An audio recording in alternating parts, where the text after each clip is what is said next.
This week's On Repeat on BBC Introducing, it's Flourish with IssacFrank. This song is called Memory. Absolutely obsessed with this. And the good thing is, hanging out on the show is Flourish and IssacFrank themselves. Hello. Hello, Kerry. How are you doing? Not bad, thank you. It's great to have you on the show because I have been obsessed with this track all week. So we'll start with you, Flourish. Tell us a bit about this track and how it came about. So me and Issac got in touch on Instagram DMs after Issac heard my tune Assumptions, which is a kind of similar energy. It's quite It's sort a of banger. dark garage. He says it's a banger. And yeah, we just got in the studio and this was the first track that we worked on, but we've actually worked on quite a lot of stuff since. So it's quite cool to have this out now because this is the first track that we worked on. It's a kind of UKG inspired tune with themes of kind of loss and changing relationships, and it's got a lot of themes of water and rain, and it was insanely fun track to work on with Issac.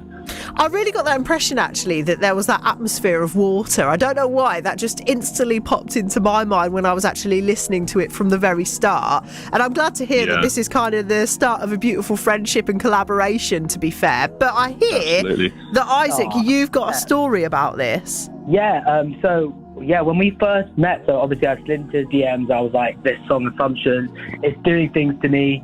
We need to meet, we need to get in a session together. And then, that's what kind of led us to Making Memory. It was the first track that we made when we first met.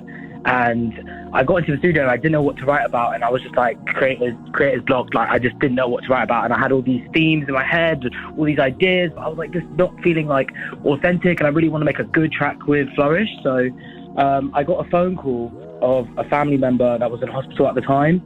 And he basically just didn't really sound like himself anymore, and he was diagnosed with like dementia. And I think it all just really hit me that like I wasn't gonna have like any more like future memories with this person anymore. That was literally like my father, like such a father figure to me. So it was almost like a little like moment where I was like, okay, this is time to kind of mourn this person, even though they're still here, they're not really here anymore. So I wanted to kind of like get that out there, but also not make people feel super depressed. So I kind of was like, all right, well, let's just make it into like a UKG kind of banger vibe. I really like how the lyrics are really dark and it contrasts with like the more sort of upbeat, bouncy vibe of the instrumental.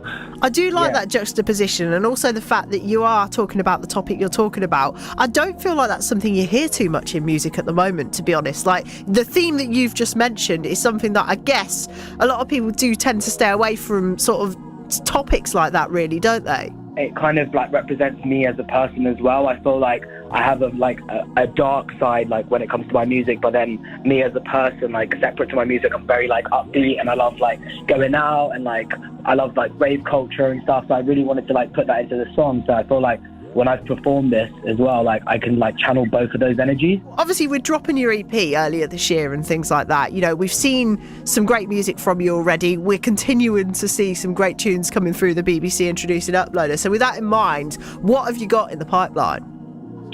Well, I haven't actually announced this anywhere yet, but this is the first single from a new EP.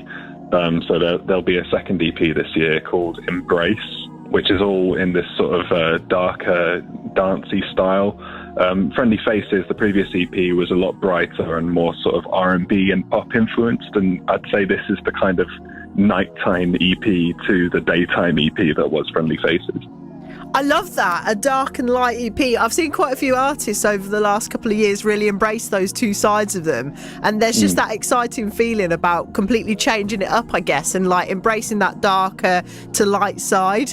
And what's really interesting about obviously your music in particular is that I think there's so many different elements within it that people, whatever sort of your electronic music experience is, or whatever rabbit hole you have or haven't been down, there's definitely something there for everybody to kind of enjoy in that sense. And for you as well, you've got this second EP that you've now announced. So in terms of actually getting to see you, is there an opportunity for people to go out and do that and to dance along to your tunes? Well, I haven't played any live gigs myself yet, but I'm learning to DJ and I'm sort of figuring out how I'm going to put a live set together. So I'll make sure people are updated on that on my social media, and people know when they can come and see me. But not quite yet. Might have to wait a little longer. It's on the way. It's in the pipeline, and we will absolutely have that. Well, Flourish and Issac, thank you so much for coming on the show. It's fantastic to have you on. And of course, this week, well done on getting an on repeat from us. Thank you so much. This week's on repeat, courtesy of Flourish and IssacFrank. It's called Memory on BBC Introducing.